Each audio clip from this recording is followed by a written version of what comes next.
રાજ્યના મહત્તમ જિલ્લાઓમાં સૂરજદાદા આકરા થયેલા છે. ગરમીના કારણે લોકો ત્રસ્ત થયા છે. રાજ્યમાં હાલ પશ્ચિમ ઉત્તર પશ્ચિમ દિશાના પવનો ફૂંકાઈ રહ્યા છે. હવામાન વિભાગના જણાવ્યા અનુસાર આગામી 7 દિવસ સુધી તાપમાનમાં ખાસ કોઈ ફેરફાર નહીં થાય અને ગરમી યથાવત રહેવાની શક્યતા છે. સાથે જ રાજ્યના કેટલાક વિસ્તારોમાં વરસાદની આગાહી પણ કરવામાં આવી છે. 22 મેના રોજ ગીર સોમનાથ, અમરેલી, નવસારી, ડાંગ તેમજ દમણ અને દાદરાનગર હવેલી વિસ્તારમાં હળવોથી મધ્યમ વરસાદ પડી શકે છે. જ્યારે 23 મેના રોજ ગીર સોમનાથ, અમરેલી, ભાવનગર, નવસારી, તાપી, ડાંગ, વલસાડ તેમજ દમણ અને દાદરાનગર હવેલી વિસ્તારમાં વરસાદની સંભાવના વ્યક્ત કરવામાં આવી છે.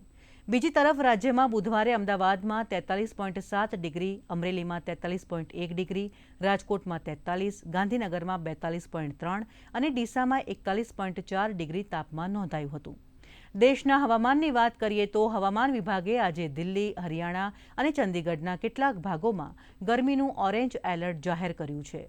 મધ્યપ્રદેશ, પંજાબ, ઉત્તર પ્રદેશ અને વિદર્ભ, બિહાર, છત્તીસગઢ, દરિયાકાંઠાના આંધ્રપ્રદેશ, હિમાચલ પ્રદેશ, ઓડિશા, રાજસ્થાન, તેલંગાણા અને ઉત્તરાખંડના કેટલાક ભાગોમાં પણ હીટવેવની શક્યતા છે.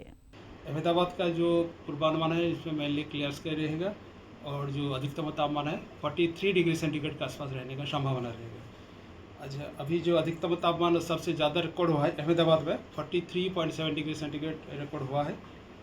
गांधीनगर में रिकॉर्ड हुआ है 42.3 डिग्री सेंटीग्रेड, राजकोट में 43 डिग्री सेंटीग्रेड, कंडला एयरपोर्ट में रिकॉर्ड हुआ है 43.2 डिग्री सेंटीग्रेड, अमरेली में रिकॉर्ड हुआ है 43.1 डिग्री सेंटीग्रेड.